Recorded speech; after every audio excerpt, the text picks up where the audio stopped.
And we are now recording. Thank you so much, and welcome all the members and staff and those public members who are attending this CSBARS December meeting. Thank you so much for taking time out of your schedule to be here. Teresa, will you please take a roll? Dr. Bolton?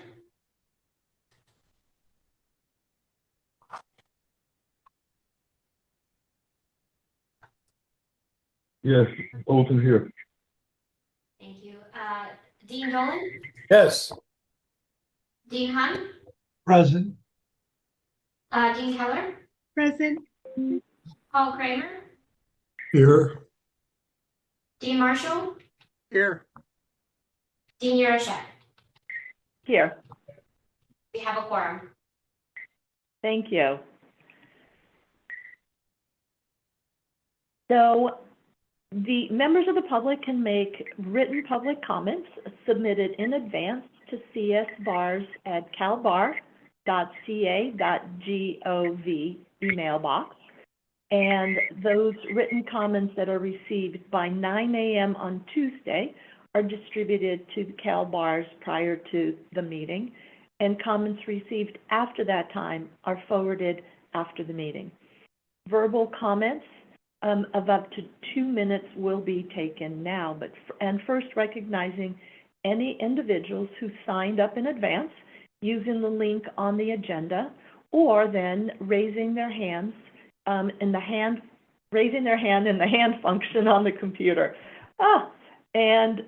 or a *9 if you're on your phone.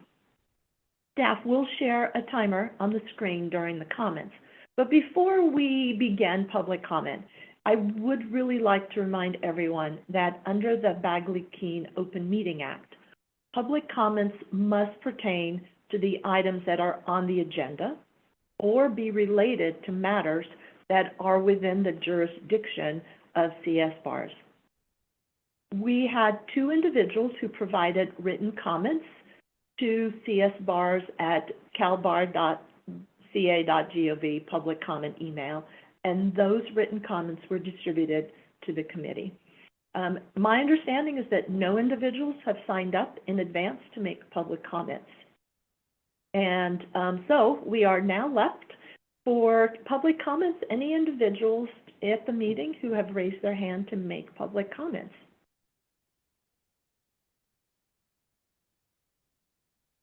We do have one member of the public with their hand raised. I will now recognize Kai On.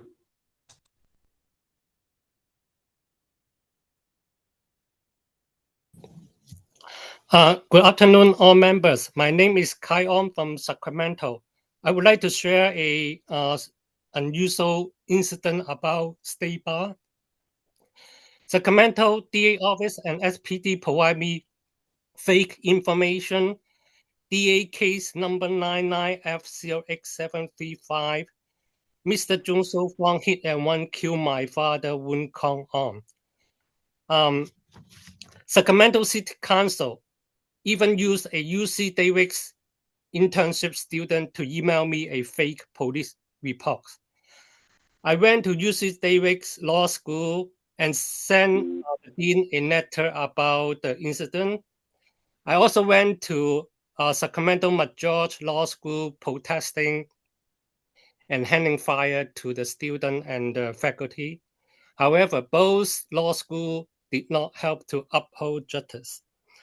I also filed complaint Attorney General Mr. Robert Bonter and Sacramento DA Mr. T.N. Ho. However, State Bar closed my complaints without investigation. All committee members, you serve State Bar is to keep California a healthy and integrity legal system. However, it seems that State Bar is not upholding justice. I appeal all the members can discuss the issue with other committee in the State Bar and address this issue to all the law school and legal profession in California. Thank you.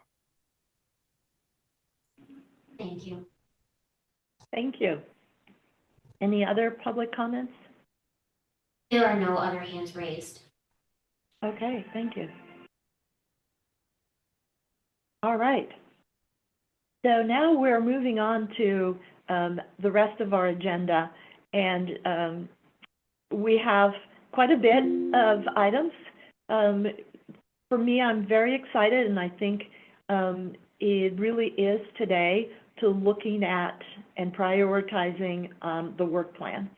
And so before we get there, we have some staff reports that I'm very interested and I think will be very beneficial to the committee as well as to the public. I think I will turn it over to Natalie first.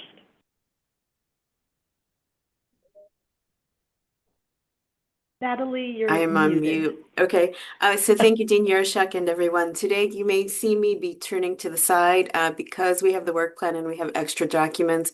I will be using multiple screens. And so if you see me turn my head, it is still focused attention on you and bringing all the resources that will be necessary for the meeting and in particular to discuss the work plan. I'd like to begin with a brief oral report as to a couple of items. First of all, I'd like to congratulate Accredited Law School, the University of West Los Angeles. That school now joins the colleges of law in becoming the second law school to earn the State Bar DEIC seal through a program operated by the State Bar's Office of Access and Inclusion. They've gone through the application process. They were a candidate in this past year and achieved the requirements needed this year. If your law school, whether you're a member of the public or here with CSBARS is interested, you can learn more about the State Bar DEI seal on the State Bar's website, and we would encourage you to apply. In the meantime, also thank you to all of the law schools, both accredited and unaccredited, who have turned in their annual reports. The State Bar is processing those reports right now, and we're happy to say that all schools have reported. And we would encourage you to post your 6061 disclosure under Business and Professions Code Section 6061 right now. Reminder that it is required to do so by January 1st, and then we will conduct a posting audit in January as we usually do.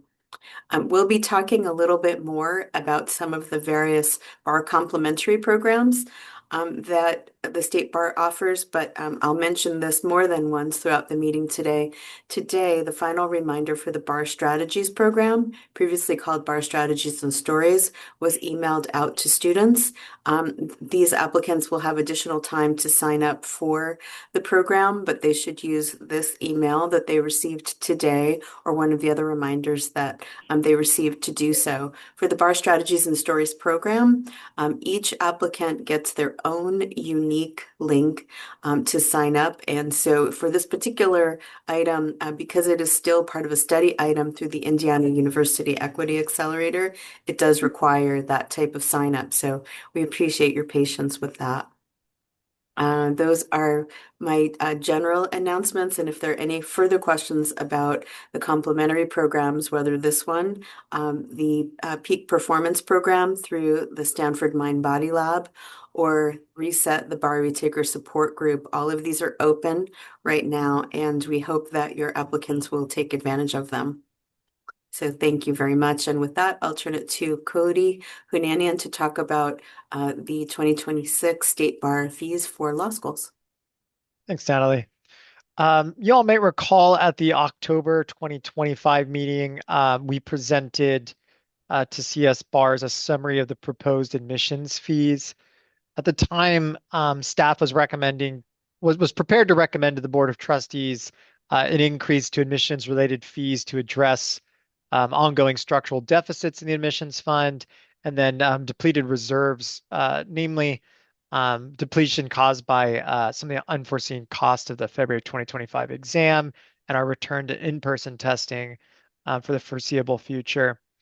At its November meeting, the Board of Trustees ultimately approved staff's recommendation to raise admissions fund fees, except for two very specific and important fees.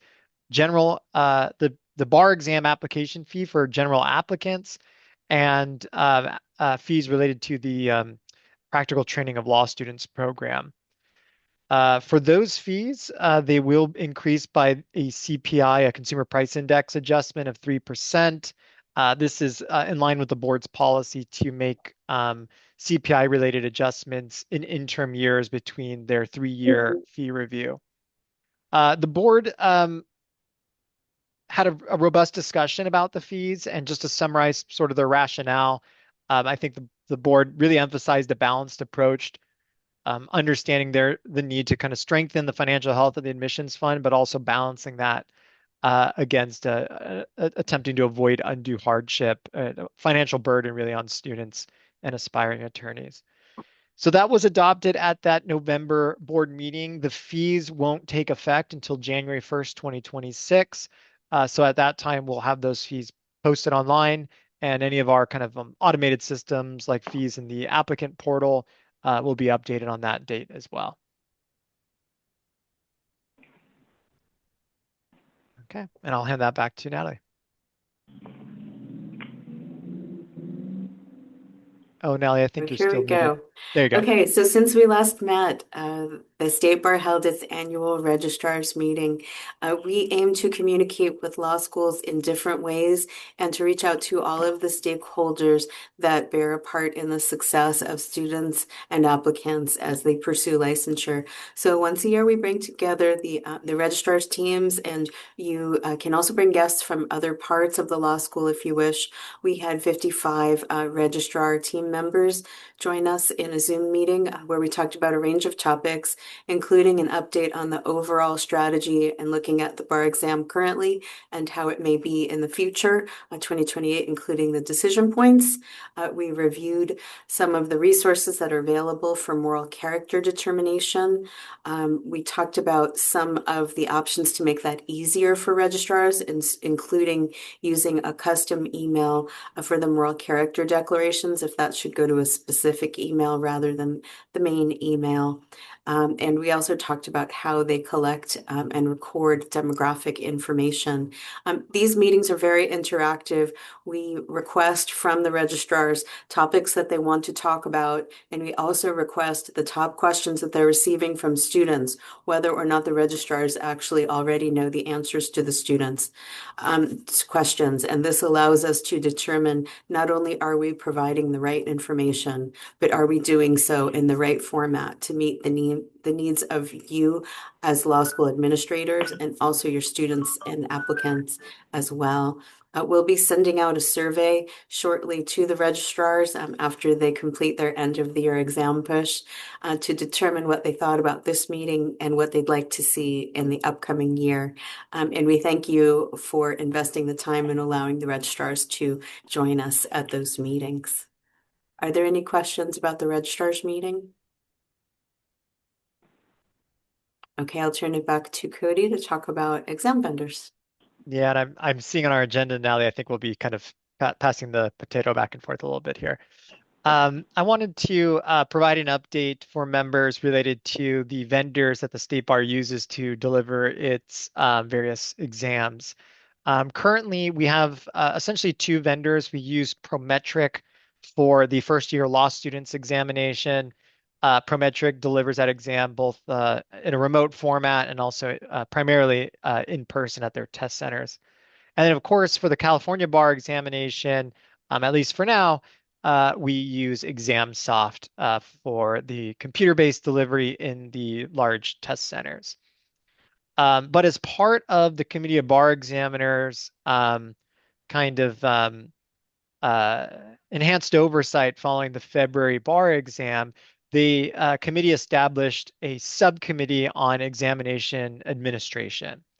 And what one of the tasks that subcommittee has taken on is developing business requirements for any vendors used for state bar exams, and then a rubric for evaluating any proposals from vendors to be the state bar's vendor for these exams. So the update that I wanted to provide is that there has been some progress already in developing these assessments, and I want to lay out some next steps. So at the November 2025 subcommittee meeting, the exam administration subcommittee approved a draft rubric and business requirements for any vendor that would like to be the vendor for the first year law students exam. At the January 2026 subcommittee, they'll perform a similar task for vendors that would like to offer their services for the California bar examination. Beyond that, I think what is of interest to our members here is that we will be releasing a public request for proposals, meaning that any vendor who would like to offer their services for either the first year law students exam or the bar exam can do so. And then those proposals will be assessed using this rubric and the business requirements that have been established by the subcommittee. For the first year law students examination, our existing agreement with Prometric ends following the June 2026 administration. So there could be perhaps a new vendor as early as October 2026, although the current vendor is welcome to also submit a proposal as well. And then for the bar examination, any proposals I think will be for after 2026. So kind of more for a longer timeline for any new vendors there. So please keep an eye out both this subcommittee as a new entity, so there'll be more discussions happening there, and also any progress on these requests for proposal submissions.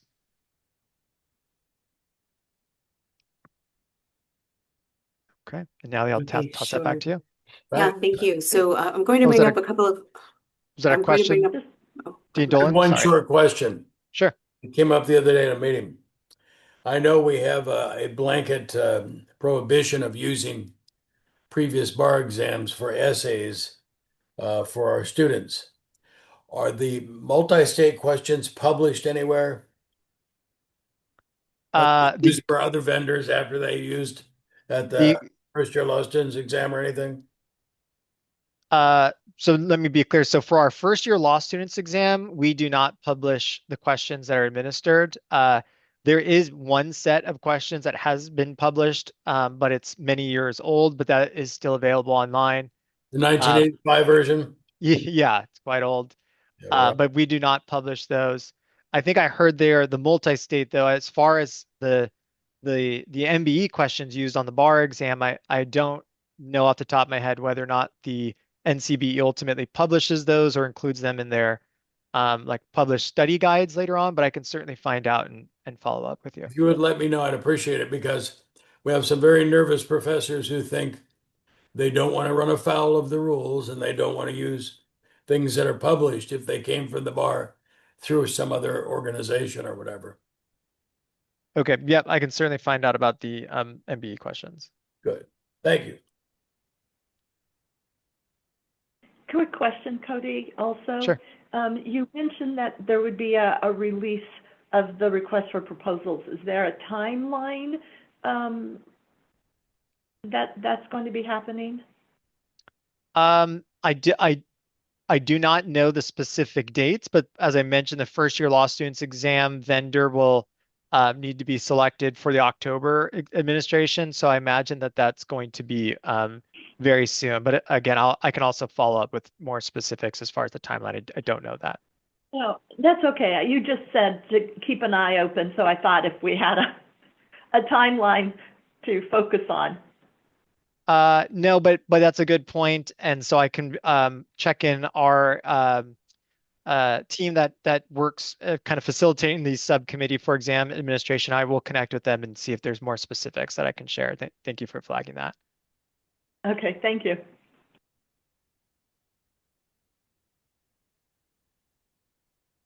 Okay, so actually, so I'm going to bring up a presentation to talk about a newly passed bill in the legislature. But while it's coming up, that reminds me, you might go online to look for these RFPs. And I just want to let you know that there will be a new state bar website that will release on December 16th. So just be prepared for a new look. And we would encourage your various staff to take a look and be comfortable with that. We'll be, of course, communicating similar information, but it might look a little bit different and it could help you to be ready for student questions. We hope it will be convenient for you to have this happening at this time, which would be a change between the terms for most schools and also at a time distant from the next bar exam. Thank you for that. Okay, you're welcome. Okay, so I want to talk a little bit about AB 1155, though I still have the AB name on there. This is in fact a chaptered bill that will go into effect on August 1st, 2026, that confirms that paid internships/externships are allowed. And I want to provide a little context as to this. In general, externships and clinics are largely provided by the Cal schools in the State Bar portfolio. Unaccredited schools can also do that. It's just that right now I tend to have more focused programs. AB 1155, like I said, effective August 1st. It applies specifically to ABA approved and Cal schools. It encourages and schools, in fact, must allow compensation at for-credit externships. Compensation is not required. It simply cannot be prohibited. And we'll talk about a little bit of the history and context in which this sits. A school may still charge tuition to participate in a clinic or to participate in a supervised externship experience. And it also clarifies that any compensation from the clinic or the externship will go to the student and not to the school, though the school may, of course, charge tuition. Are there any questions about this format in general before we talk about the context where this comes from? Okay, let's go to the next slide. So in 2016, the ABA changed its requirements. It previously had an interpretation 305-2 that barred pay at for-credit internships. At that time, the thought was that it would create a line between paid and unpaid internships, make sure that the programs were enriched and appropriate for students, and potentially offer more opportunities. Since then, there's been a change in the thinking, wanting to allow more options. So as of 2016, pay became allowed. But in spite of the fact that it was allowed, let's go to the next slide and see what happened. In 2024, the Law School Division of the ABA did a study and determined that 49% of ABA-approved law schools nationally still prohibited compensation for externships that earned academic credit. They could do this, they weren't required to do so, and about half of them were still doing so. So the Law Student Division brought to the ABA at large and the section on legal education a proposal to allow both credit and compensation, which the ABA did approve. Next slide. This is a copy of the action. These slides are available and posted up on the State Bar's website against this agenda. So if you want to see the actual full ABA text applicable to ABA schools, it's there. Let's go to the next slide. Then here in California, around the same time this year, first of all, there was a bill that applied to community colleges. This came first, even though the effective date is later. It encourages compensation for for-credit internships at the community college level, which gives access to some special funding available to community colleges, the Strong Workforce Program, Fund Program. Now that this piece of legislation is passed, that funding can be used in a number of ways, including to pay for internships. Next slide. separate bill, AB 55, the topic that we're talking about here, specifically applying to ABA approved in Cal schools. I am aware of just one school that previously did not offer the option for compensation. So that will need to be modified, but just want all of you each to just double check as to your externship clinic programs to confirm that compensation is not prohibited, though it is not required. Are there any questions at all about the school responsibilities here stemming not from a state bar rule, but rather from this new California legislation that will go into effect next summer? Okay. All right, seeing none, I'll turn it back to Cody to begin a discussion that'll continue during your discussion period about the roadmap to the bar exam in 2028 and beyond. Yeah, we will have a discussion later on the agenda. For now, I want to provide members with an update of the discussions that have occurred since we last met. The Board of Trustees in November, and then the Committee of Bar Examiners last Friday met to continue the discussions about the future of the California bar exam beginning in July 2028. Before I provide an update, I just want to kind of continue to hammer home this point that these discussions are on a relatively strict timeline. Under statute, the state bar has a requirement to notify the public 2 years in advance of a change to the bar exam that would substantially modify preparation for the exam. And the multi-state bar examination, the MBE, the multiple choice component of our current exam, will no longer be available for purchase beginning with the July 2028 exam. So what that means is that our decision makers, the Committee of Bar Examiners, and ultimately the Board of Trustees, need to approve a proposal by the board's May 2026 meeting, which would allow the California Supreme Court to issue an order by July 2026, and thus letting the state bar, giving the state bar enough time to provide that 2 year notice. So these discussions are ongoing, but we are kind of very much continuously reminding all of our stakeholders, including members today, of kind of the limitations of this timeline, the requirements that we have to meet that are kind of dictating the urgency and kind of the progress that we're exploring. So the update that I wanted to share is related to the December 5th meeting at the Committee of Bar Examiners this past Friday. We had a very robust discussion and a number of presentations. The folks from the Nevada State Bar came to present and share information about their comprehensive licensing examination. And that's because of the options that the Committee of Bar Examiners and the Board of Trustees are considering, either emulating Nevada's approach or adopting some of their materials are options that are on the table. As a reminder, the Nevada Comprehensive Licensing Examination is made up of several components. There's 100 multiple choice question exams, so fewer multiple choice questions than our current bar exam. That can be taken as early as essentially midway through someone's time in law school. There is a written component of the exam that's comprised of performance tests only, so they've eliminated essays. And then there's a supervised practice component as well. In some of the options that we'll discuss later, the state bar is interested in emulating and kind of following the lead on the reduced number of multiple choice questions and a focus on performance tasks as opposed to essays. So we'll talk about that some more. There was also a presentation from the National Conference of Bar Examiners, the NCBE. They came to present information about the next-gen uniform bar examination. Of course, one of the options that is also on the table is for the state bar to adopt the next-gen bar exam, as many other jurisdictions have, and that could either include a California component attached to that or not, and that's some of the discussion that the committee had and some of what will be explored later today.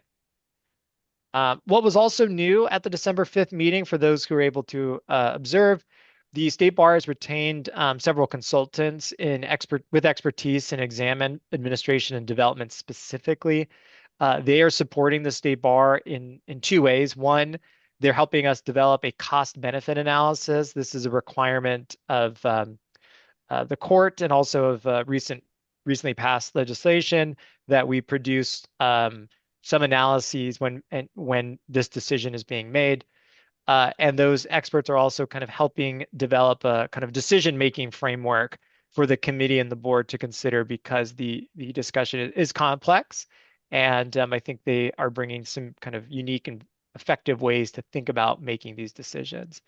So our consultants made an initial presentation to the Committee of Bar Examiners at that meeting. They will continue to work on the reports and relevant presentations moving forward. A few other updates related to those meetings. I think for the most part, both at the November board meeting and the December Committee of Bar Examiners meeting, many members have not yet kind of stated a preference. There's a lot of details that they are continuing to consider. So I think the discussion is still very much ongoing. As far as next steps, there will be a joint meeting of the Board of Trustees and the Committee of Bar Examiners on January 23rd. We are really excited to have law school deans represented and participate directly in that discussion. The Board of Trustees would like to facilitate a roundtable discussion with our law school stakeholders. We have reached out separately to the ABA-approved schools, our California accredited schools, and our registered unaccredited schools, asking deans to kind of, between themselves, identify 2 individuals from each category to attend that meeting. I've heard from at least one law school type, and I think from what I gather, there's still some discussion amongst different deans of who will be representing different law schools. So I anticipate hearing from them soon. And that meeting is going to occur on January 23rd, and again, we're just really looking forward to having this unique perspective added to the discussion. So, any questions on that?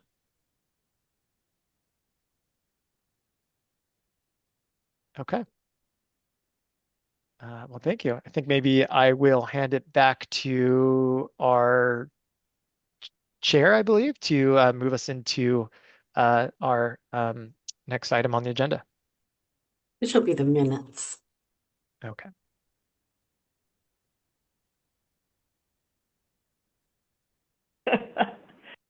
Oh, how many years and we're still not effectively unmuting ourselves.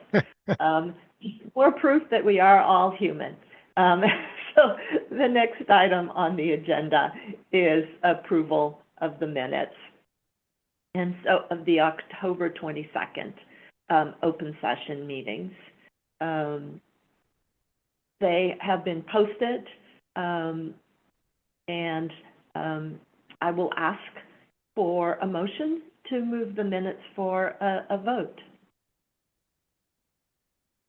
So move. Seconded. Okay, so Dean Marshall moved and Dean Hunt second. Thank you.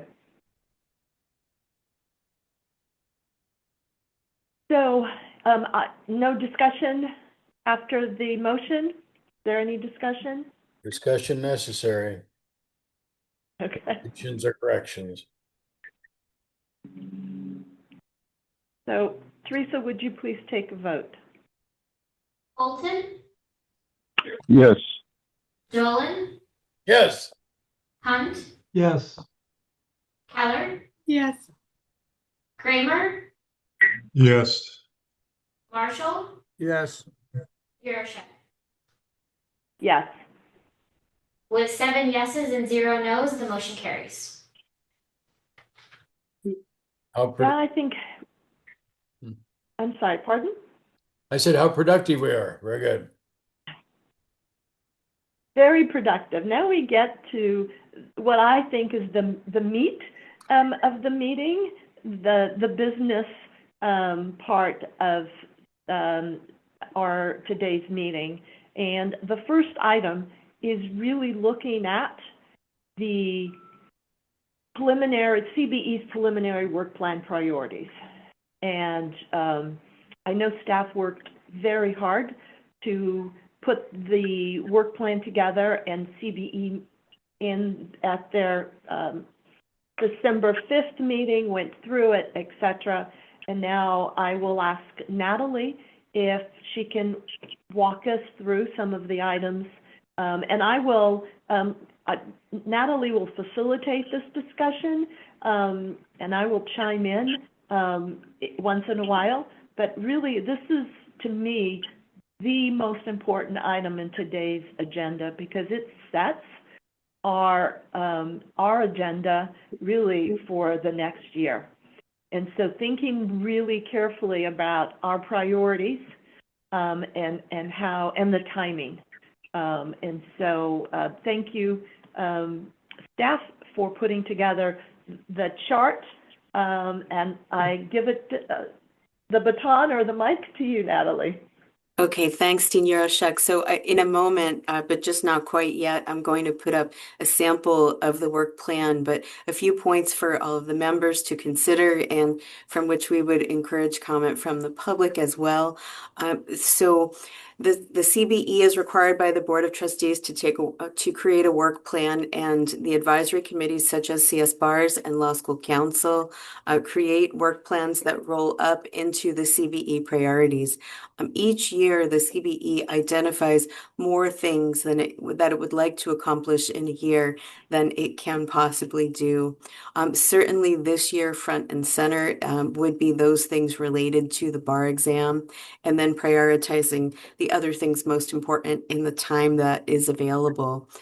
So what we'll be using is the actual chart that was used at the December meeting regarding the items that the CBE is specifically considering. There might be some small changes between what you see now and what comes back to them in January. You will see this one more time at your CSBARS meeting in January, should there be any such changes. And I'd like you to think about this in a couple of ways. We'll start with the educational standards portion, where the vast majority of those items are appropriate for CSBARS feedback, but we'll also look at some of the other areas too, so that we can understand where you would like updates and where you'd like to participate, where it is appropriate as well. We'll just go to them once we've talked about ed standards a bit and we've become comfortable with the plan. And in thinking about it, you'll see on the work plan when the committee is planning to take up the item. And I'd like you to think about the sorts of items that you feel that you can discuss and provide feedback in just one meeting versus those where you'd like to have an introductory moment, time in between that's not only for you, but also for the public to provide you with comment, come back again before the committee goes and heads and acts, so it's got that full information. Another piece that we'll talk about, not as much at this moment in the work plan, but maybe so, but possibly in the next item, is any just initial thoughts you have about the type of feedback that should be provided. An oral report from the Ed Standards Chair, additional support from Dean Yaroshek, the CSBARS Chair, a written comment or recommendation, etc. And it might be different depending on the different items. Are there any questions before we put up the big chart? Okay, all right, let's begin.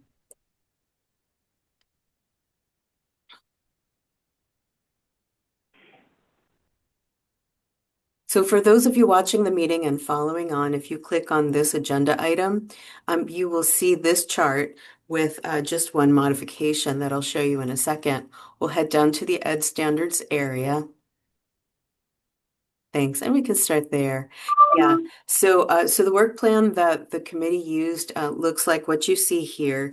And Therese, can you just slide off to the right a little bit? And then just come down a little bit so they can see the title. Yeah, that way. So we've just added 2 extra columns. Are these items where the CSBARS or the Law School Council should be reviewing or would like to know the review and recommendation? So let's go back up. Perfect. And then there's a blank column just for notes. So you can see all the way on the left, what is the item? When is the CBE going to consider it?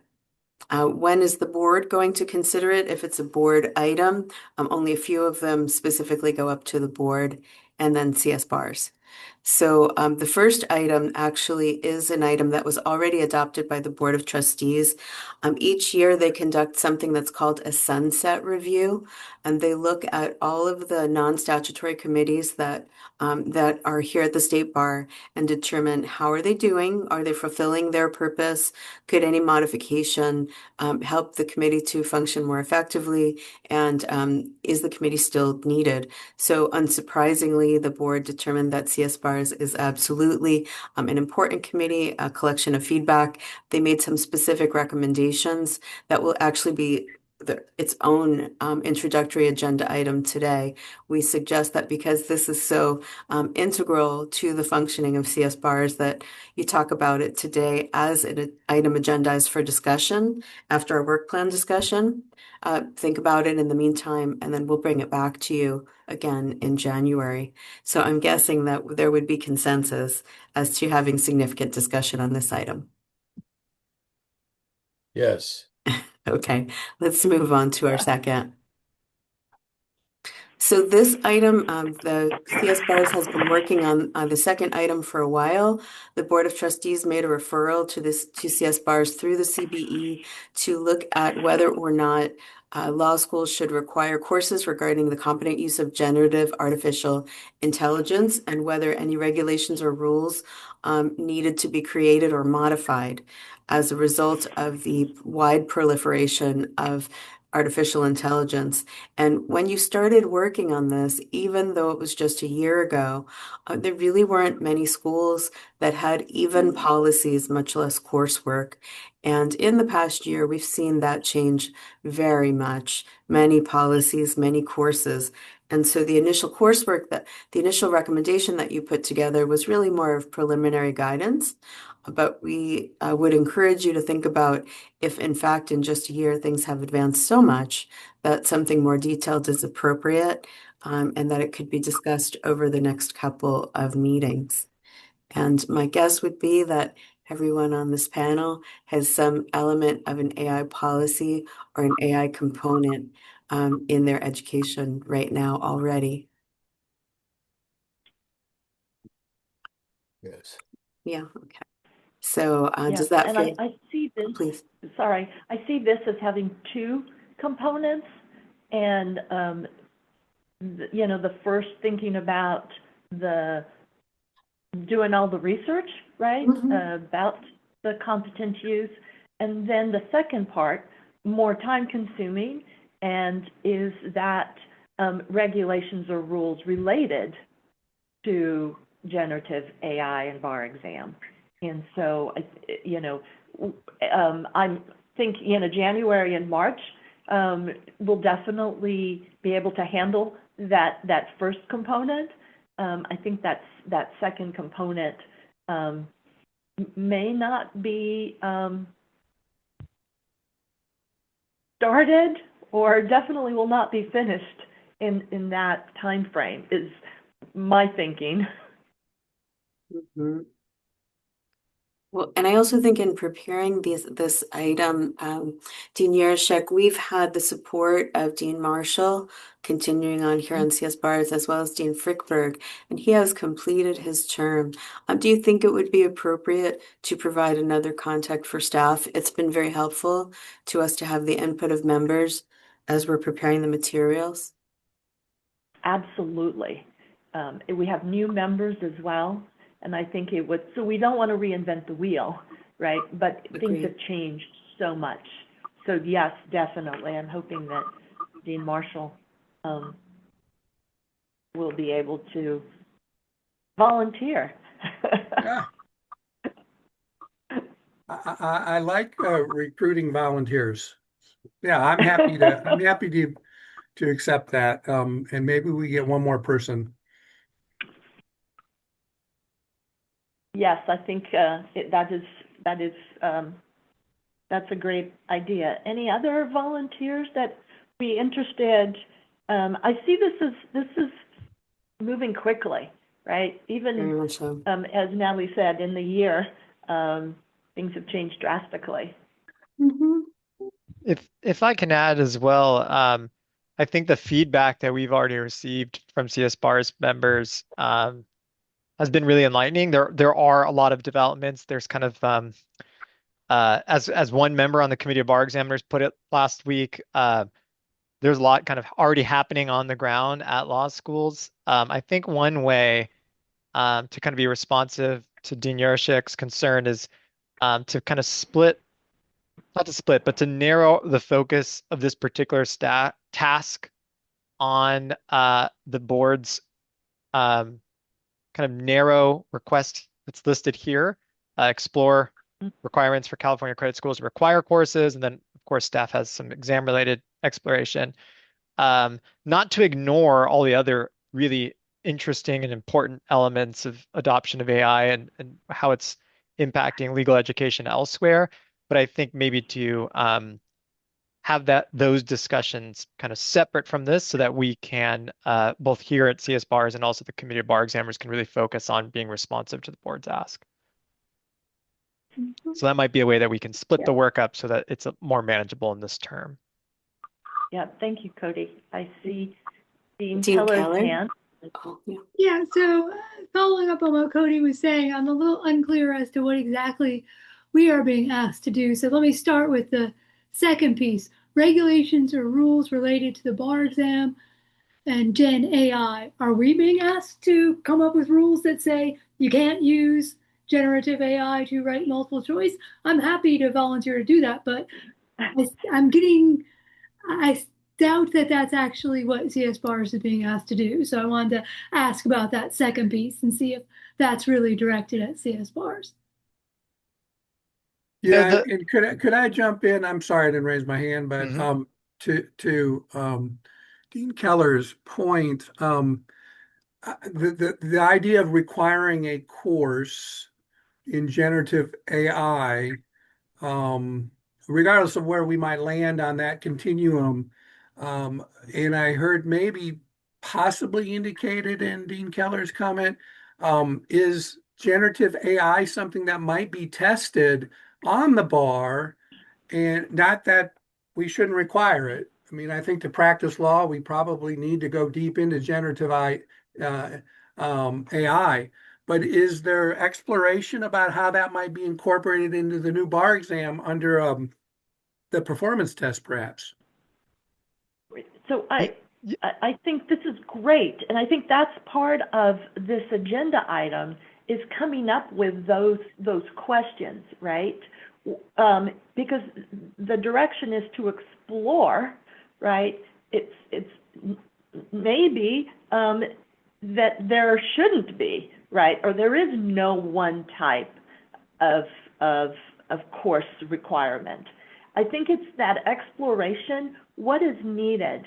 What is being done in the legal field? And as law schools, how do we competently and professionally have our students be able to go out in the legal field and have these skills? So that's the first part that I think is the easier of the two, right? And I think that's where even though it's in the same box, I do think that Dean Keller's comment about the regulations and the rules regarding to the bar exam, I know that the use, if I recall correctly from the presentation at the Board of Trustees regarding the use of AI, the Board of Trustees has to approve use of generative AI for if it's going to happen on a bar exam, right? So I'm thinking that this is far away, right, in looking at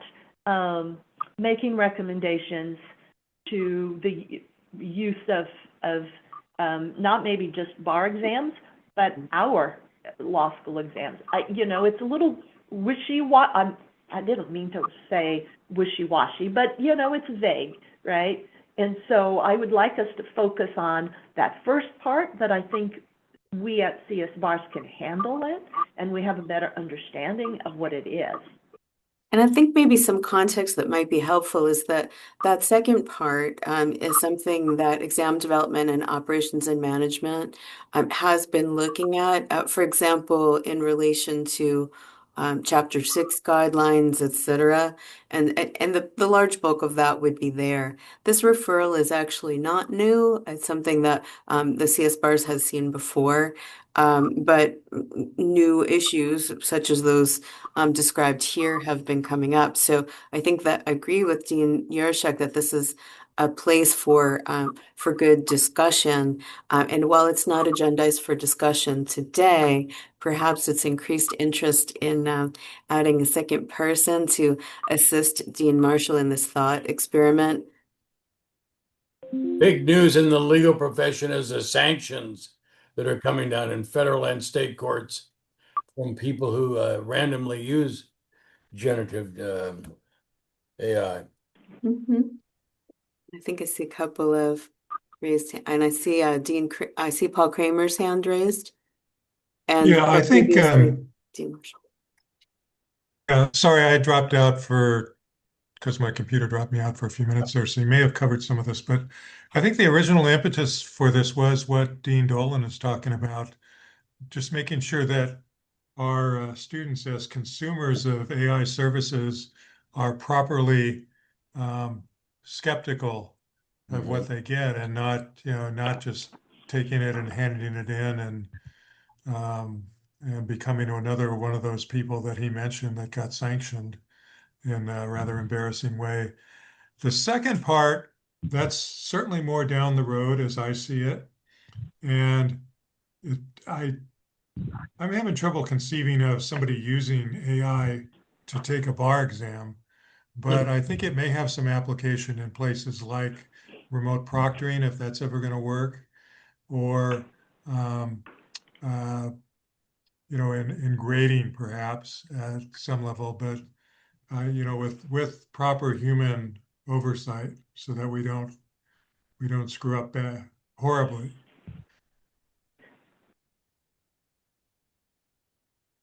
Thank you. Dean Marshall, I saw your hand raised. Yeah, I'm gonna be a bit reiterative here. So there's largely, it seems like, two issues. And one is, what are the rules going to be regarding the use of AI in the practice of law? Now, that seems to me something that's going to come from the state bar in those who regulate professional responsibility, right? What is the state bar going to, and I guess this is to Dean Dolan's point that there is obviously sanctions coming down with an expectation of what's an appropriate use and what's an inappropriate use. So I don't know that that's a CS bar issue as more as a state bar is what's the expectation in terms of the responsible use. Now, I do think AI is going to be used in the practice of law. And I do think we've got to teach our students how to properly use it, how to site check it, how to validate it, but it's going to be used. It's here. And then that leads me to believe, and I'm wondering, maybe Cody, you can give some insight, or Paul, maybe you can give some insight. Are we discussing, in terms of a performance test that would test people's use of AI in a responsible way? If so, that becomes vitally critical for the law schools to know, in addition to just teaching our students how to responsibly use it. So I do see it as a way that could be tested on the bar. But I'm wondering, is that even a part of the conversation at all at this point? Can I just interrupt for a quick second? Sorry, Cody. I just want to make sure that we understand that this isn't on a discussion. We're trying to prioritize, do we want this to be, and when, and who, right? So the way, Dean Marshall, your questions says even more reason why I'm so glad that you volunteered, right? Because those are the questions, I think, that when it is agendized, right, for discussion, that those are the things that need to be framed out. So I really think that you're the right person. And I know you would like another volunteer. I should learn to keep my mouth shut, is what you're telling me. I just want to make sure that we get through the work plan, right? And then make sure that we don't get into the discussion of these items because they're not agendized for Understood. discussion. Can I just say that even if this isn't in CSBARS bailiwick to do the work and produce the product, we would still benefit from your review of what the bar does produce to, if nothing else, point out cases where we've made it more difficult than necessary for you to comply. Those sort of things. And so I welcome your at least watchful consideration of what the staff and the CBE does. Yeah, if I could just quickly add to Paul's comment, because I think this gets back to Dean Keller's question at the beginning of this. What we are seeing on the screen here is on the far left, elements of the Committee of Bar Examiners work plan that we believe should be referred to CSBARS for feedback. So I think this gets at Dean Keller's question. And to Paul's point, the CBE and staff are going to work on exploring requirements, and we would like CSBAR's role is to provide some feedback and review of those materials. So I just want to spotlight that.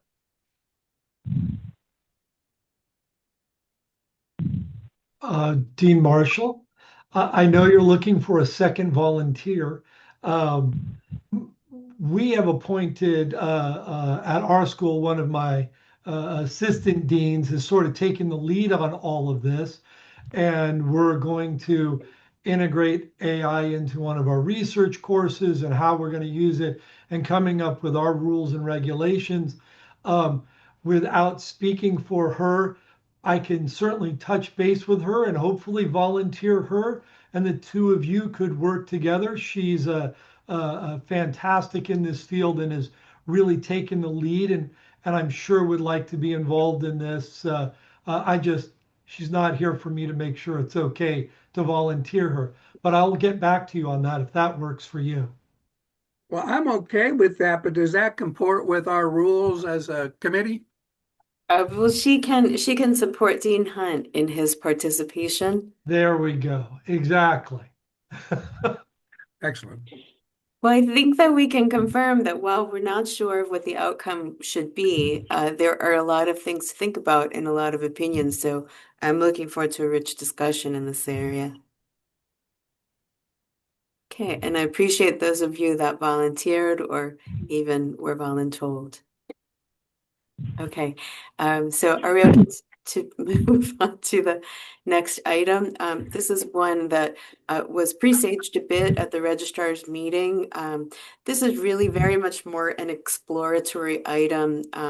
Might it be helpful? Might it not be helpful? How might it be used? What is the value?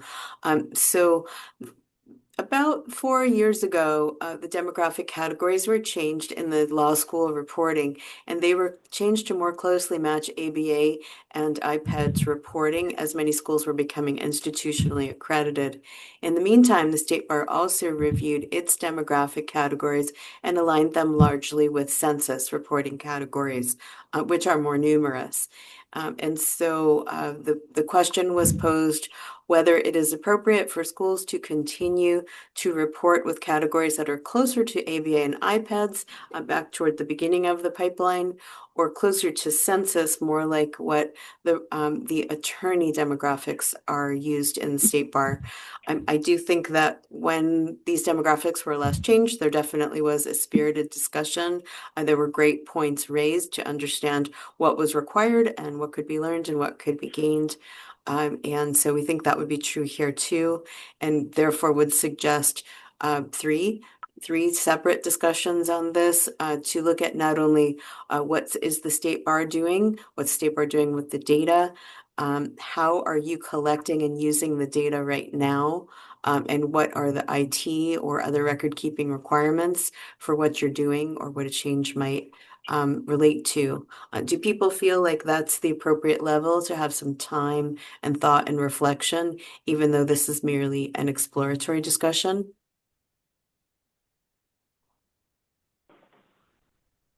I think it is. I don't know about any other.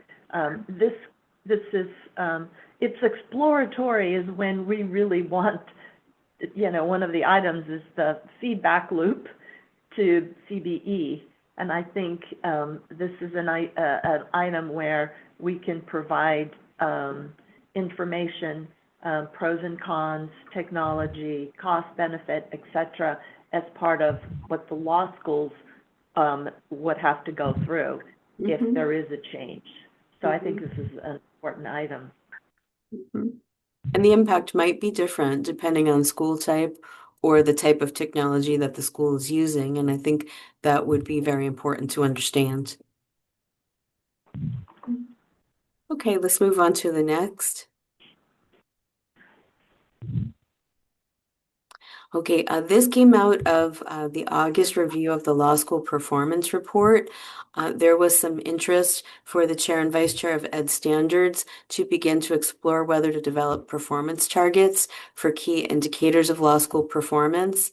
So this is something that is already in process at a very, very early stage at the committee level at the CBE, but it is of course appropriate to have CSBARS input in this area. The idea would be to present proposed key indicators in August, which is the same time when the new performance report issues. So no new indicators would be on that report, but a proposal when the context of the new report is there might be an appropriate time. So we thought that this might be something you might want to think about, talk about at home, at your home school, and then to discuss in April and June. I have a question on timing. That August timeline, would that I presume would not be the first presentation of the if there are going to be new performance targets for key indicators at CBE? Or is that, because I'm just thinking timing, right? Whether we provide some ideas, some concepts, and values as for when CBE starts to develop these, and then we provide comment and feedback to when they have a draft, or is it just comment to already prepared draft by CBE?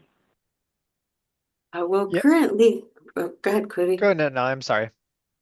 Currently, there are not specific markers that are proposed. There certainly have been discussions about retention, about state bar exam benchmarks, attrition related obviously to retention. So I think that those are ideas that we've heard the committee talk about a lot.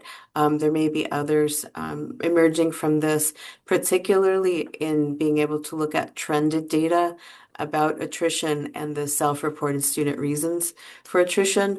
At this time, I don't believe the CBE has specific measures to propose to you to push against. I think that that's part of what the August meeting would be. I'd like to invite Paul to comment if he has further thoughts, being the chair of the Ed Standards for CBE. First question for you, Natalie. If this is first going to come to us in August, what will CSBARS be reacting to in April and June? Yeah, The thing, go ahead. Oh, that's what I was going to jump in when before Natalie. The CB work plan dates are really deadlines for kind of target dates for kind of completing this work. I think in this case, August 2026 could be a time where the committee just determines whether or not it ultimately wants to pursue these targets. And if that's the case, that means the committee will likely have some initial discussions prior to August. If the committee in August determines that developing performance targets is what it would like to pursue, then I don't think August should be seen as kind of an adoption date for those, because some may be required to be kind of folded into the rules review process if they ultimately are adopted as rules, or maybe guideline amendments. So anyways, the crux of it, though, just to answer Dean Yurshik's question, is I think there'll be at least one or more discussions prior to August to explore this topic. In August, I think we seek the committee's directive of where it would like to go, and then there may be ongoing work after that to actually implement those requirements. When you say the committee, you mean CBE? CBE, yeah. Okay, so then there, although it's not mentioned here at all, there's likely some CBE discussion probably in March. Is that what you're thinking? I'm not sure internally we've kind of calendared when the other discussions will occur, and part of that's just probably just waiting for this to ultimately be adopted in its final form. So right now, I think what I could say is August is kind of our target deadline. As Natalie mentioned, that's tied to the committee getting a chance to review the previous performance reports, and then in August, after kind of having some discussion about this, see if some of those trends persist. And that I think we believe collectively will let the committee decide where it wants to go. When the other discussions will happen, Paul, I'm not sure we know yet, but certainly there will be at least a discussion prior to August, but I don't know when. Okay, yeah, because these issues are not new to the CBE by any means. We've talked on occasion about some high attrition rates we've seen at a couple law schools, and we've also talked about whether there should be a minimum passage rate for unaccredited schools. So it's a continuation of past discussions, not brand new for sure. Mhm.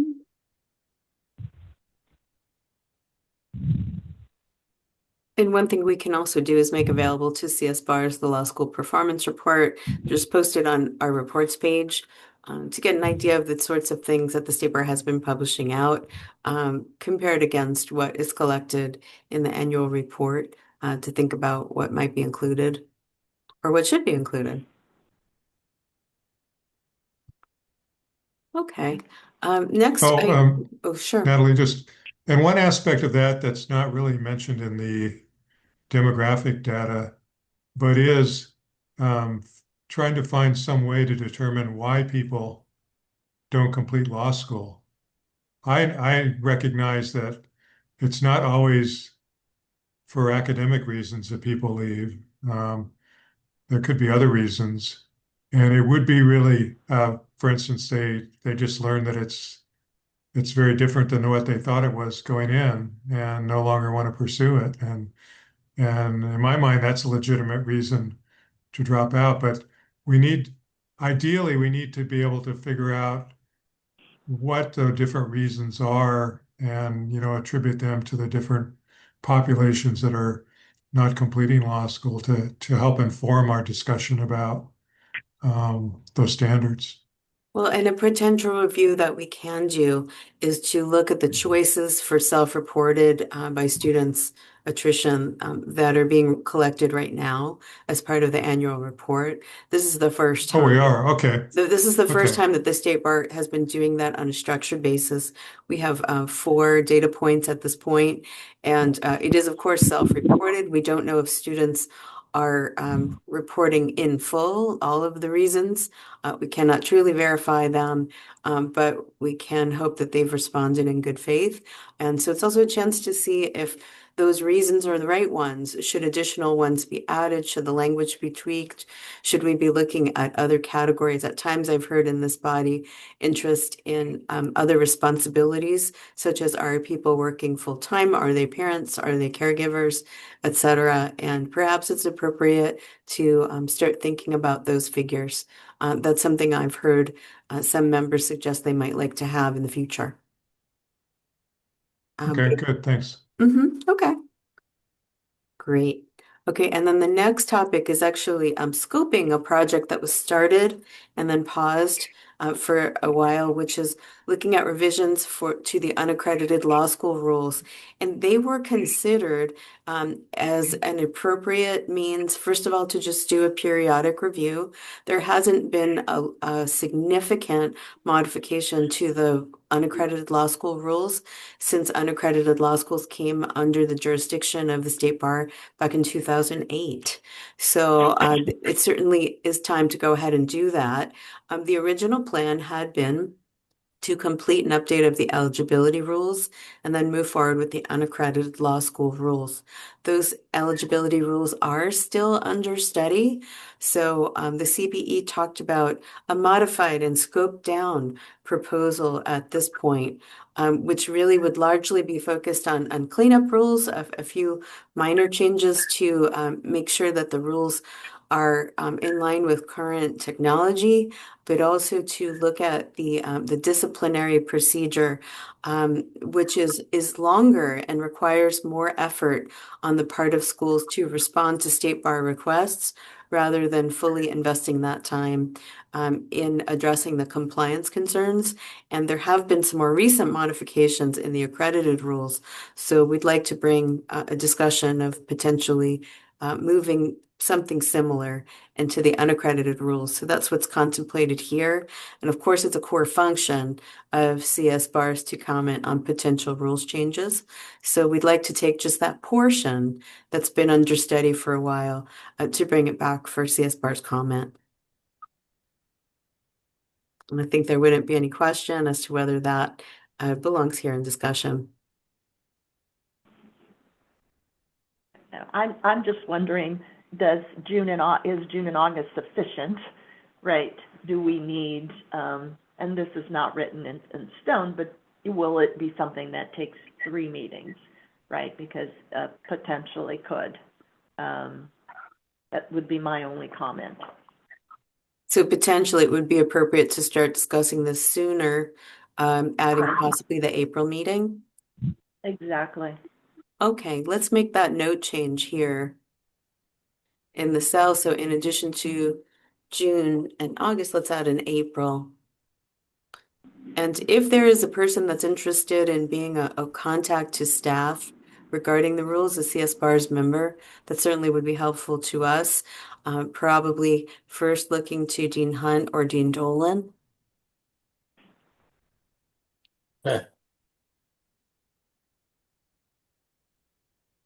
Was that a volunteer from Dean I was Dolan? not a volunteer. I was just thinking of other things that I need to become accomplished. So it's not quite on my agenda right now. I certainly can be a point of contact. I know that I worked on when it was a bigger scope. So I'm happy to continue my role as a point of contact for the rule changes for the registered unaccredited schools. Okay, that would be great. Thank you, Dean Hunt. I appreciate that. You're welcome. I'd be glad to Dean comment Hunt. on anything you come up with, Dean Hunt. Thanks, Dean Dolan. Hunt, I will be your number 2, your support, if you would like. This is an area of that I'm interested in. Well, and we appreciate your expertise in rule drafting, Dean Yarshak. That would be very welcome. Very, very welcome. Okay. Unheard. I'll just Okay, we're getting close to the end of the Ed Standards related assignments. In the recurring assignments, we talk about engaging with the law schools related to the bar exam, and Cody described to you some of the decision points going on this year related to not only the current bar exam, but the bar exam 2028 and beyond. So we take it as assumed that you will be interested in hearing about the decisions as made, being informed upfront of the opportunities for law schools to provide feedback. And one thing we talked about with both Dean Yarashak and also Dean Edidon was potentially focusing the discussions here as decisions are made, as the bar exam 2028 and beyond comes into focus, beginning to talk about from larger to more granular topics, focusing each CSBAR's discussion on what are the subjects and subject outlines that are going to be on that bar exam, what will be the format, What will be the testing software? What will be the specific features that are welcome and relevant? What will be the geography where the exam can be taken? And what are the other factors that you would like the State Bar to think about as part of a transition and communication plan?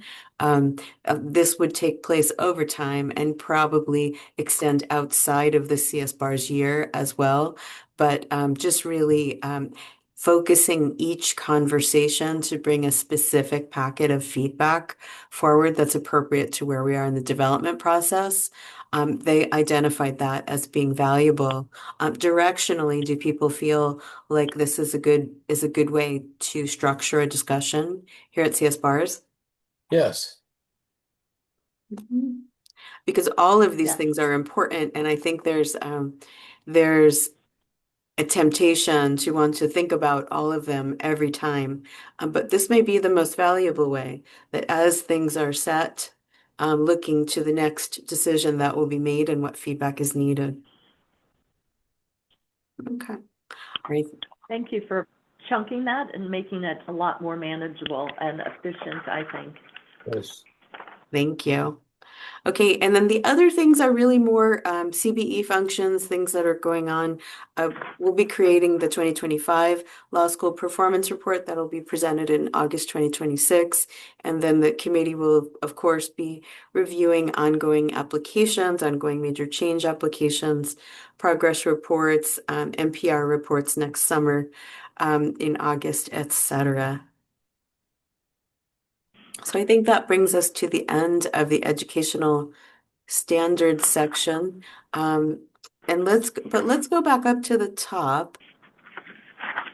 We won't have to go through this entire grid, but I want to just highlight a few areas that were highlighted by your chairs. And we can continue down through, there you go, until you see the first text. Similarly, this is actually just really duplicative of the topic that we just talked about, that as the steps for executing future bar exam are adopted by the CBE, the Board of Trustees, and the court, making sure that these factors are discussed here at CSBARS, either highlighting not only decisions that have been made, but feedback that's needed for decisions to come. So it'll be in both places in the work plan, just to keep a focus on it. Okay, let's go to the next box, heading down. Thank you. Here, I need to learn how to spell information, but the committee will be on an ongoing basis establishing and reviewing item selection criteria, content rotation protocols, security measures, etc. Not all of this information will be discussed in open session, but to the extent that it is, of course, this will be provided to you and provided out more generally to the public when it's publicly available information. Let's go to the next one. Here we go. This was actually flagged by, in particular, the chair of the Law School Council. One thing that the State Bar may look at is whether or not, it really should say whether or not, to phase out handwriting options for non-TA applicants on the bar exam. And if that were decided to happen, that would trigger the 2-year notice requirement. So there would be time to study, a determination of a decision. If the decision was to phase out the handwriting option, still would be at least 2 years after that. This is an important factor to consider because it has bearing on whether or how an online exam could be offered. And so that's really the reason that this is on the table. And one thing that the LSC chair brought up was wanting to give each school an opportunity to go back and look at your graduates and their preferences to see how they are feeling for those that are licensed and those that hope to license, what their need or feelings about handwriting would be. Is this something that you feel here in CSBARS you'd like to be able to do and bring some feedback back to the committee? I think so. Yeah, I would think so. And CSBAR, the LSU chair identified that particularly their non-traditional returning students were the ones that were largely interested in handwriting. And there may be more such students in the unaccredited and accredited law school categories. Yeah, that's why I chimed in with I think so, in that I was surprised in talking to our graduates who are, all of our exams are administered, they type out all their exams, but several of them have chosen to handwrite for the bar exam because they're more comfortable with that. Even after 4 years of typing their answers in law school, they still chose to handwrite, which I was shocked by, but it was nice that they had the option. So I've written it out here, phased out with a star, and I was going to mention it to our infrastructure here, because if that's something that's going to happen, we'll want to let our students know, because they do choose to handwrite if they can. Well, and it's really not clear right now. It's something Yeah. that's under study and would be some time away, but also maybe understanding why those choices were made, particularly if you find that the students are doing this, the applicants are doing this, and you were not aware. Is it based on a concern that can be addressed, or is there in fact an inherent element of the handwriting that they prefer? So these could be some of the things that could be explored. Yeah, absolutely. I think it's not the element of the handwriting; it's the element of the typing speed. But I can certainly ask around for sure as our graduates here and this discussion gets brought up. I'll start asking what the real issue for them is. But I think most of them, it's they feel more comfortable handwriting than typing. They're from that generation, as am I. So yeah. Mhm. Well, and we could put together a more structured request, not only from you, but also from the deans in the categories to see the kind of factors Yeah, that maybe should be a part of this. yeah, absolutely. Okay. All right, let's move down to the next. There are just a couple more. Okay, let's go up. There we go. Let's look at mindset. These mindset programs, these are bar strategies, which once was called bar strategies and stories, the peak performance program, and also Reset, the bar retaker support program.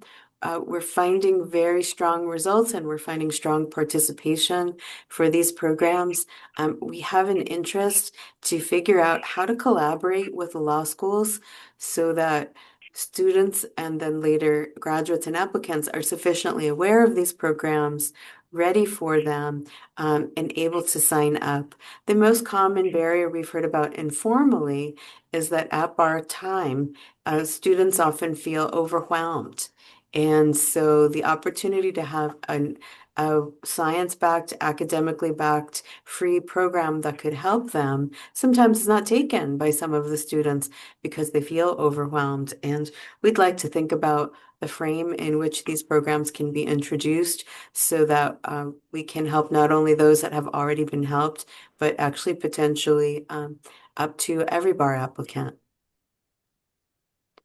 And I wonder if this is something you will continue to partner with the State Bar on.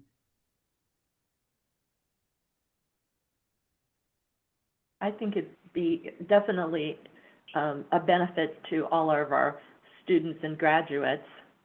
I would be very interested in keeping that information, and potentially, I know at prior meetings talked about best ways to communicate and increase engagement. So I think that would be very helpful to visit that.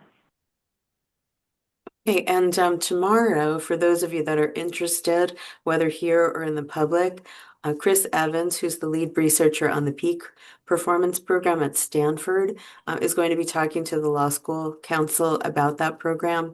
For those of you that would like to see it but are not available tomorrow, the Law School Council meeting will be recorded, and you'll be able to watch that in our meeting recordings. He's going to be presenting at a special set time of 1:15. And we'll be talking about this more in CSBARS as well. And the timing of this, because it's ongoing, may slot into where it fits based on some of the other priorities that had a specific deadline that we've talked about today. Okay, I think we may be very close to the end. Let's go ahead and slide through and see. Here again, let's go up right here. This was a flag from the Law School Council. The chair just didn't know that for, I don't know, a number of years, 8 or more years, the State Bar each year has an initiative to continue to identify methods to diversify the greater pool. We do this every year, and we've increased the ways that we do this, and he just never knew and just said, hey, whether or not these are public strategies, can you just communicate that this is going on and be open to any suggestions or feedback that law schools may have? Is this an interest that CSBARS would have as well? And I see heads nodding, yes. okay, and I can't see all the heads, so I appreciate your collaboration. Thanks, Dean Yurashek. Okay, and then also today, what you already saw, we're doing an RFP regarding exam vendors, and we'll keep you updated as to that for a couple of reasons. First of all, so you know what vendors the State Bar will be using, but also we know that you're using your own vendors, which may be same or different. And we also learn from you with your experience in using the various vendors, and in some cases partnering with those vendors. So, so we'll be coming back to ask you about those things.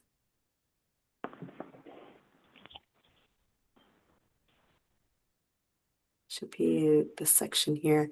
Okay, great. So also to the extent that special admissions rules implicate law school operations, we'll bring those back to you as an informational item.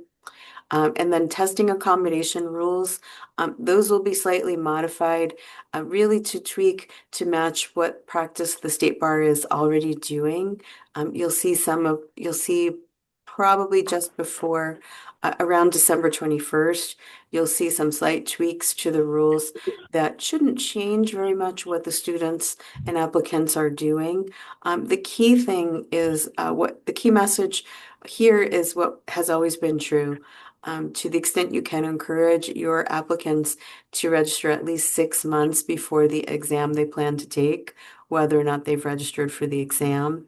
That will afford them the most relaxed opportunity to take advantage of a period of questions, a period of appeals, etc. To the extent that there are any changes that would be helpful to an applicant and they've already applied for testing accommodation, these additional changes will be available to them, and we'll just be keeping you updated about those changes. And let's keep going. I think that is the last one. Yes.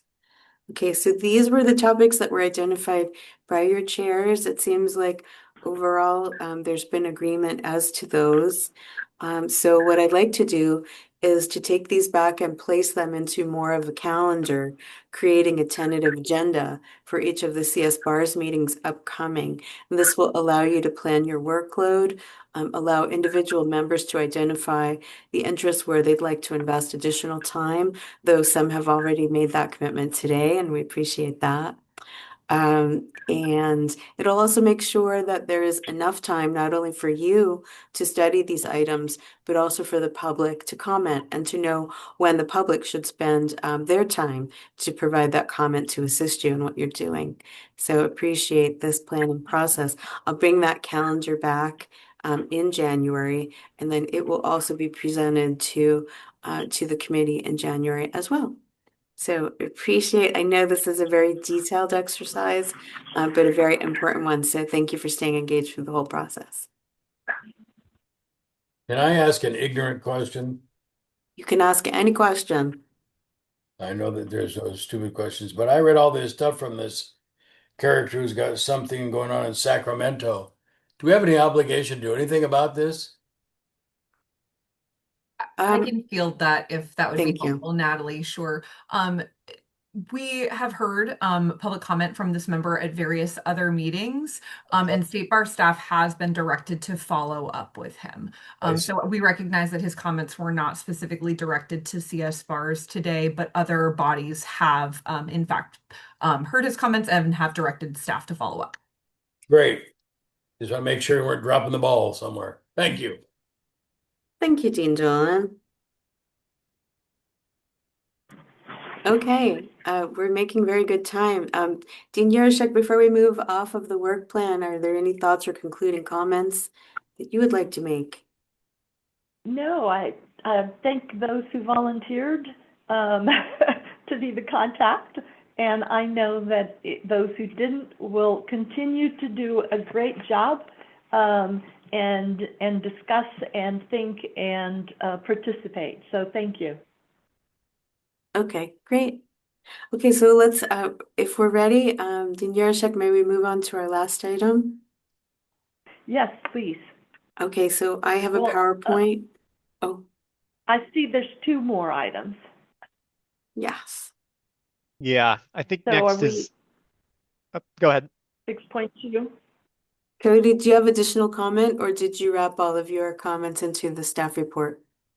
No, I wanted to quickly present the results from the survey of law schools about the bar exam discussion. Because of time, I think I'll just do that briefly, Natalie, so that you can get to item 6.3, and there will be opportunity for feedback at another time. But let me share a quick slide deck, and we can move through that quickly here. Okay, just one second. Let me share my screen.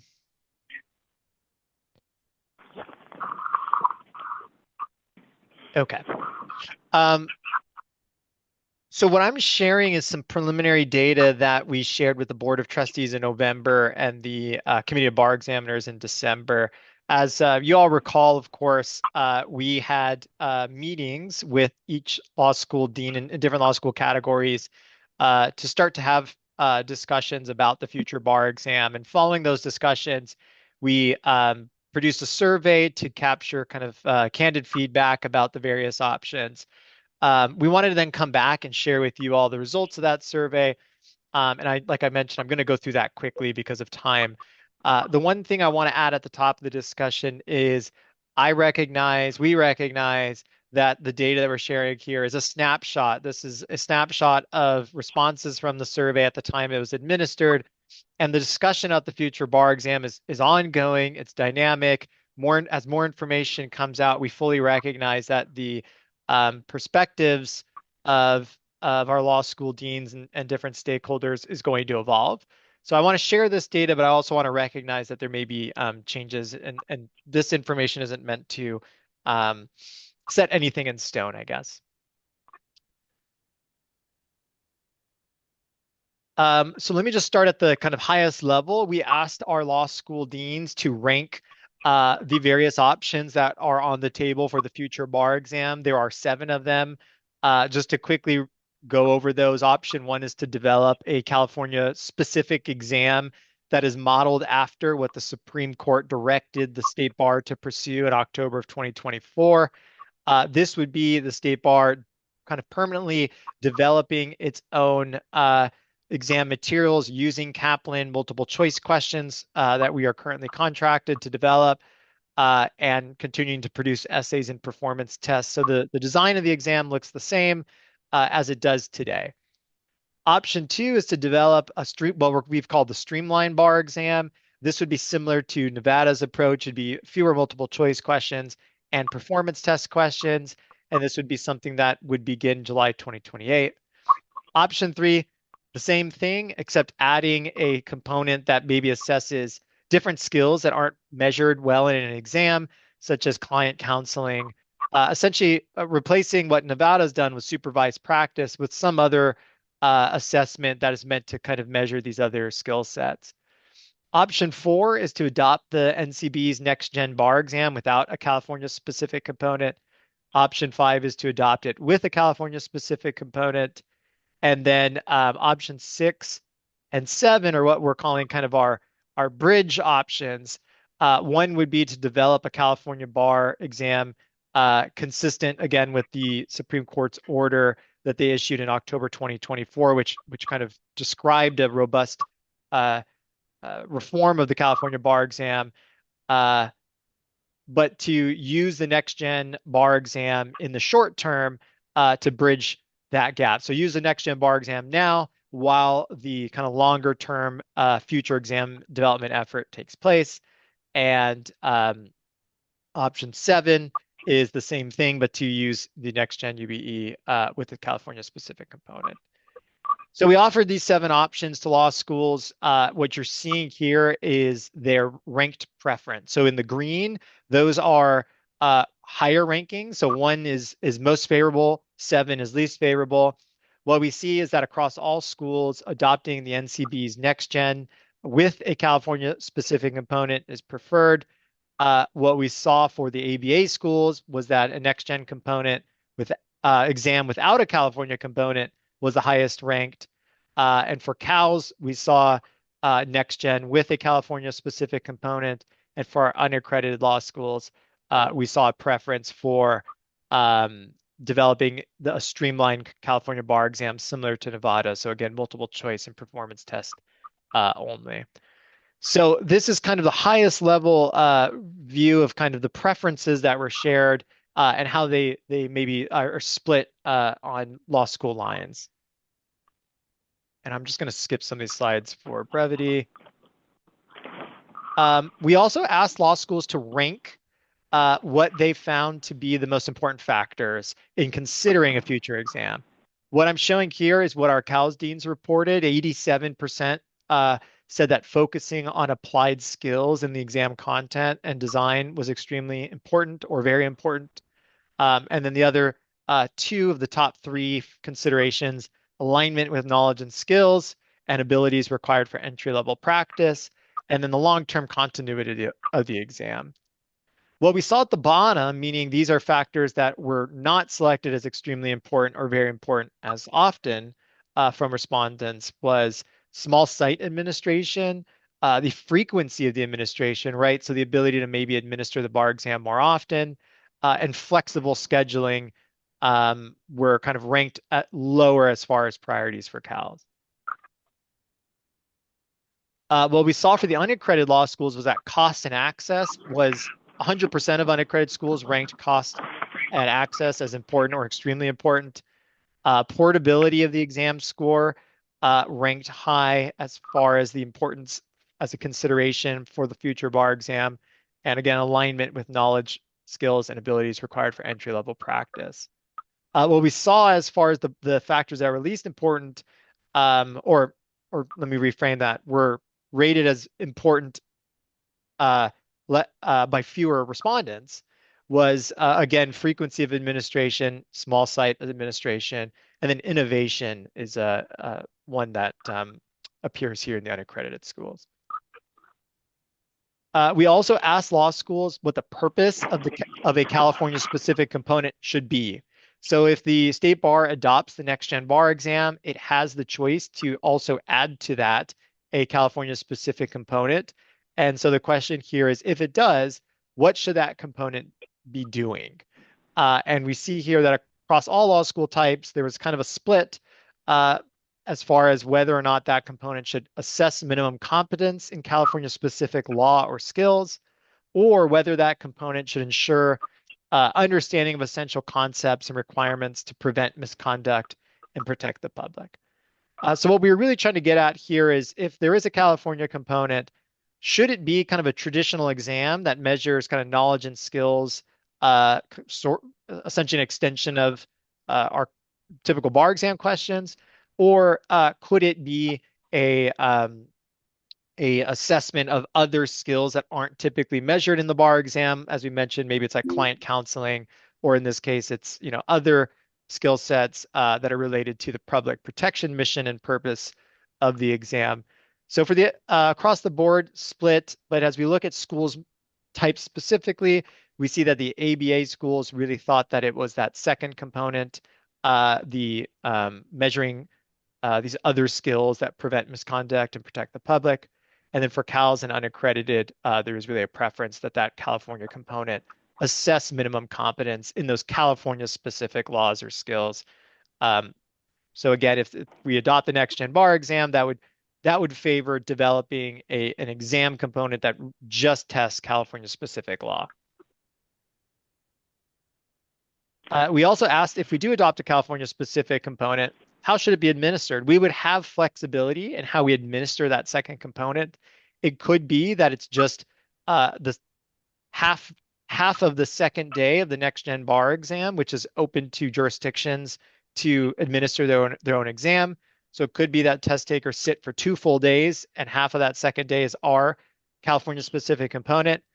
It could be that the specific component is administered online or maybe even on demand as like a module, especially if it's kind of a less traditional exam and more of an assessment of these other skills. Or it's just an opportunity to administer that component. Either it's an exam or kind of a assessment module, but just to, in either one of those formats, we could still administer it online or remotely, and we could do so multiple times a year, perhaps. So there's some more flexibility in kind of our administration approaches. Across all law schools, there was a preference to have that component as part of the second day for the next gen bar exam. When we look at the ABAs, there was really a strong preference for that. Looking at the CALs specifically, there was what appears to be kind of a preference for flexibility, preference that component be administered maybe online, maybe remotely, and kind of more opportunities to take that component throughout the year. And we saw that same trend for the unaccredited law schools. And then I think a key question in this survey was if the state bar were to consider kind of this bridge, meaning we adopt either the next gen bar exam or some other component for some number of years while the state bar develops its own permanent exam, kind of what kind of on-ramp periods really needed for law schools to either modify their curriculum or what other kind of changes would need to occur. And we see across all those law schools, the average recommended minimum period is 4.1 years. For the ABA schools, it was about nearly 4.5 years. And then for CALs and unaccredited, we see kind of a decrease in that on-ramp period. The intention of this question was to help us understand if we do commit to a bridge concept, how long of a period is that bridge? And this information is certainly useful and helpful to us. I had some kind of discussion topics I wanted to tee up, but I see our clock. I know we have another agenda item. So why don't I talk about next steps, and then I'll just open the floor for members to share any thoughts. Next steps for us, again, is that the joint meeting of the Board of Trustees and Committee of Bar Examiners is going to occur. We will have law school deans to come and join that discussion. We may hear kind of information that aligns with these trends, but as I mentioned, I think perspectives might be evolving as this discussion continues. So I apologize that I had to move through that quickly. I just want to be respectful of the time. Do members have any just comments about the trends that I shared or any questions about the process or the information that we've received so far? I have one question. What do you intend to do with it? With the survey findings or with this feedback we receive in these discussions? With the findings. I think this is really it. Right now, we've collected this feedback. We've reported it to the Board of Trustees. We've reported it to the Committee of Bar Examiners in this same fashion. These slides are from those meetings. And it's meant to help the decision makers understand where our law schools are at. However, as I mentioned, it's a snapshot. So I think this meeting in January, where the deans themselves will be able to speak directly to the members of the board, is going to be incredibly valuable to the board and the committee as well. Good.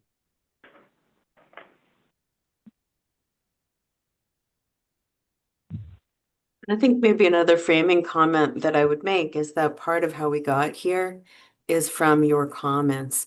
And so there was a general discussion at a high level, and then there was interest to have more detail, which resulted in the survey whose results that you saw here, and then also resulted in the Board of Trustees asking for individual deans to participate in the discussion that's coming up in January.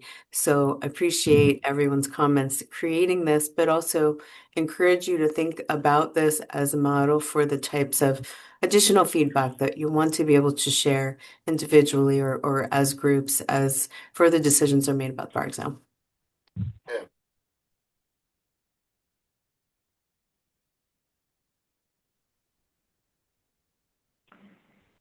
Natalie, we've got our last item.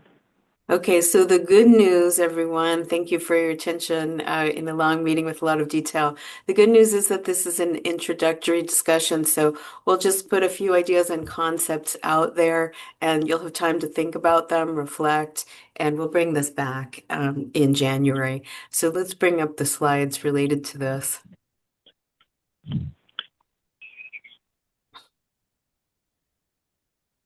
Do you have the link to those? I'm not sure if I have those in the folder. Just a second.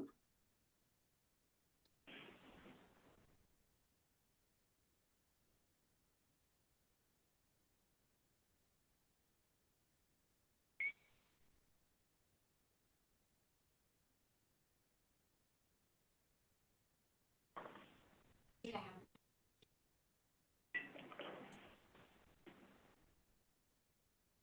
Teresa, I can, oh, you've got it. Great. All right, thanks, guys. Okay, I've got it. Okay, so I'll come out. Hi, Dean Keller. Hi, just real quick, these aren't posted with the agenda, so if they could be posted or circulated, that would be great. Yes, we will. Okay, so these are the changes that were adopted for consideration by the Board of Trustees in their sunset review back in May. Talk about them here. Let's go to the next slide. I mentioned before, just briefly, every 5 years, the State Bar reviews all non-statutory committees, determining whether they're still necessary and can their operation be improved.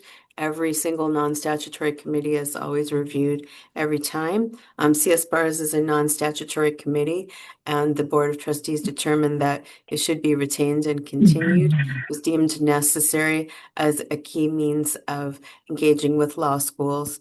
Considered several possible improvements, which I'm about to introduce, and it asked for discussion and feedback at CSBARS, and there'll be a further discussion planned at CBE in March. Okay. So many of you know that at different times, the term length has been different on CSBARS, and there are advantages to each. So the first one to think about is originally terms on CSBARS were 3 years in length, while most of the rest of the State Bar committees are 4 years. So that'll be the first thing we'll talk about. We'll also talk about the composition of the group, largely around the accreditation expert, your preferred calendar, and the best way to provide feedback. Let's go to the next slide. Okay, so as far as board composition, the CBE has a set ratio of accredited and unaccredited schools, 3 accredited schools, 2 unaccredited. But for the remaining members, it's got some choices. Could be 2 CBE members, and this year, thank you, we have Dr. Bolton and also Paul Kramer, the CBE Ed Standards Chair. Another option is to appoint just 1 CBE member and 1 accreditation expert. Some of you might remember Greg Murphy, who served on CSBARS. He previously had served on the ABA Council, and then also on the Blue Ribbon Commission here at the State Bar. So some pros that I'll just identify to start the discussion about whether or not the definition of the accreditation expert should be changed. Right now, it's been a very specific interpretation. Should that be a broader interpretation, broader consultant to expand the pool of experts that could be brought on to assist with the State Bar mission? It's been challenging to find someone to meet the specific requirements that have been assessed so far, largely because those that are actively involved in accreditation are A, busy being actively involved in accreditation, and B, not necessarily available to speak in another area while they are publicly on another accreditation board. Potentially, if we made a change because of that same workload issue, there might not be a change in the ability to recruit an accreditation expert. And so we'd like to think about, some of you have served during the time when an accreditation expert was part of the board. Others have not. Do you see this as something that would be helpful? And if so, what's the type of expertise that you think would be most helpful for the questions that you grapple with here on CSBARS?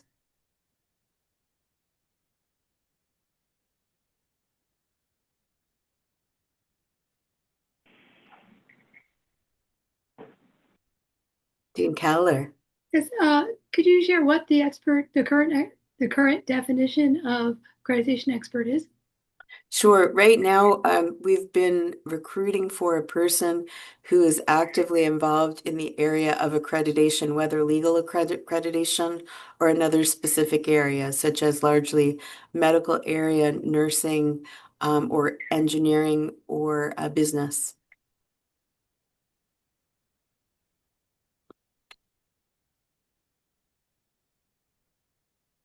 And what we're finding right now is that many of those individuals are either a small staff, such as we are at the State Bar, or alternatively, they too are having a full-time career and already volunteering on those panels. So that's the challenge that we've been facing. In the case of the participation of Greg Murphy, he was retiring from his volunteer service and he had availability. But generally, many times when people retire from the boards, it's because they are no longer planning to volunteer.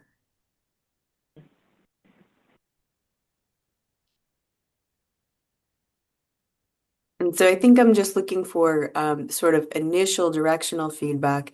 Is it more helpful to have two members on the committee as we do now? Or would you like an outside expertise as a part of this panel?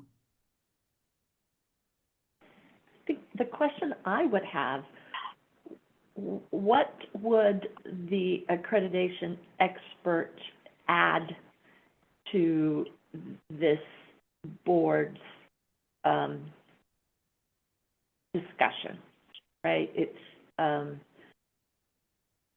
especially if, Natalie, you mentioned that the definition includes, individuals involved in accreditation in engineering, et cetera, not just the legal field. And so, and I wasn't a member when there was an accreditation expert, so I would be interested in what type of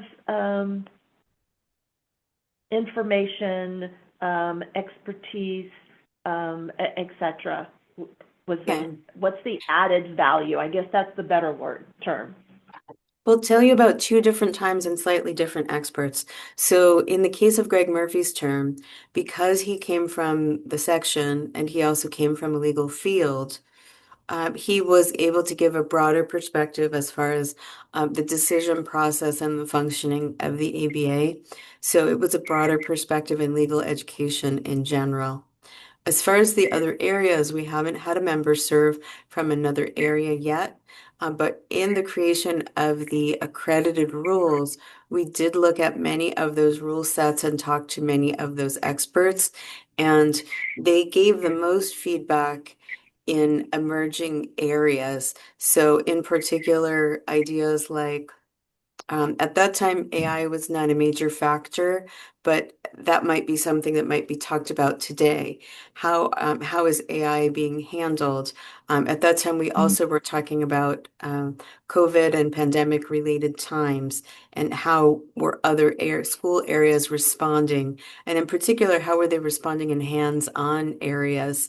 There's not a lab requirement part of a JD program, but many of the schools have an interactive component like clinics and transitioning. So what were people doing? Creative testing modalities for the legal education that are being used in the other area, things like that. So that's what was used when the rules were being created. So it's really about when you want to know other possible curricular methods, regulatory schema, or in the particular case of the accreditation expert you had, ABA standards. Does that help? Yes, I was thinking that would be very helpful to know what other entities, agencies are doing, so that at least we're not within our little bubble, and that's all we know, right? Yes, okay, thank you. That was very helpful. Right. And so this could be in the format of a member, or it could also be in the format of having staff reach out to agencies and bring guests when it is appropriate. So this is an idea that I'll put out there for you to think about, and we can send out a follow-up communication to all of you to think about a little more and to discuss in January. Okay, let's go to the next slide. And then here's a question where you might have immediate feedback. We've had different term lengths at different times. Right now, the term length is 4 years, and that's consistent with other state bar committees. At one time, it was 3 years, and the general trade-off that we see is that 3 years allows more deans from more schools to participate. 4 years allows more time for people to grow in the role, learn in the role, and also potentially to serve in a leadership role. We often find that people look back in their 3rd or 4th year and say, hey, this is what I wish I knew in the 1st or 2nd year. And we incorporate that into giving information to our new members. But also it's just really more of a preference choice. And some of you have served under the 3-year rubric. Even a 2-year is possible. We haven't tried that before. Do you have an initial feedback about whether more rotation is most valued, or consistency in membership and developing experience and leadership opportunity is more valuable? Dean Keller. From my experience, given the sorts of issues that we've been grappling with, having people who are able to serve for a longer time, I think is helpful. And I don't have an excuse me, I don't have an insight into this, but my sense is that there aren't a lot of people desperately trying to get on to CSBARS who are blocked because of the longer terms. That would actually, if that were the case, then I might lean towards shorter terms, but I would definitely, without that point of information, I think longer is better to be able to really help advance the discussion. And for context, Dean Keller, do you want to talk a little bit about, you've served previously and been a chair previously, but not everyone may know. Yes, that's right. And I think I initially started when it was a 3-year term, and I got her saying, do you want to be on a 4th year? And we were in the middle of a lot of things, and I thought, yeah, it would help to have, at least some of us continue. And then, yeah, now I'm back. And I think what we're looking at, so many of these issues, the timeline is going to be very long. So I do think it would be helpful to have longer terms. Okay, thank you. Any other thoughts from members on the term length? So, for example, Dean Dolan, you have a very active outside trial practice. We're lucky to have you. I know that you're balancing this against your court schedule. Do you have some thoughts about term length? I could do it 2, 3, or 4 years, doesn't really matter. All you gotta do is set aside the time. It would be useful to have a longer term because you'd have more knowledge of the subject matter. But I suppose that could be passed along as well. That's good to know. Okay. Any other members? I agree with Dean Keller and Dean Dolan in terms of the length of time provides opportunities to see the continuity, to be able to be, I think, more effective and not having to learn or bring up to speed new members. Okay. Any other comments? Or I'm trying to look to see no other hands. And then let's just quickly zip to the next issue that the board raised. Next slide.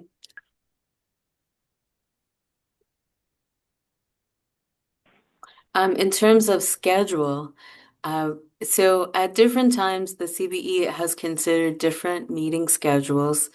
One possibility is to move the meeting schedule to a time other than 2 days prior, to have it be more in between the meetings. Dean Yurashek and I have learned that that's a little bit harder to do than it sounds. And for this moment, have talked about setting up the work plan in this way that we're talking about here to make sure that everyone knows why we are discussing an item at the time that we are and the time period available to create the feedback that will be shared with the CBE as well as how it will be shared. So we'll bring back a couple of possibilities in January, and Dean Yurashek and I can share our experience in looking at a few different alternative calendars. So just wanted to introduce that idea and have you think about how much time you feel you need to participate effectively, to get the feedback from the public you need, and the type of packaging of the feedback that you think is the most impactful to the CBE. And then this is a discussion we'll pick up in January in 2026. Okay. Okay, so those are the issues that the board set forth. Glad to introduce them today. We'll talk about them a little bit more in the new year. And with that, I will turn it back to Dean Yurashek. Well, we were very efficient. It's only 3:01. Thank you so much for all of your contributions. Staff, thank you so much for all of your work to prepare for this meeting. I really appreciate it. And welcome the new, welcome Blake. How do you pronounce your last name? Is it Mulberg? Mulberg, yes. Oh, okay, and welcome. Thank you. Okay, thank you, everyone. Meeting's adjourned. Very nice. Thank you. you. Thank you.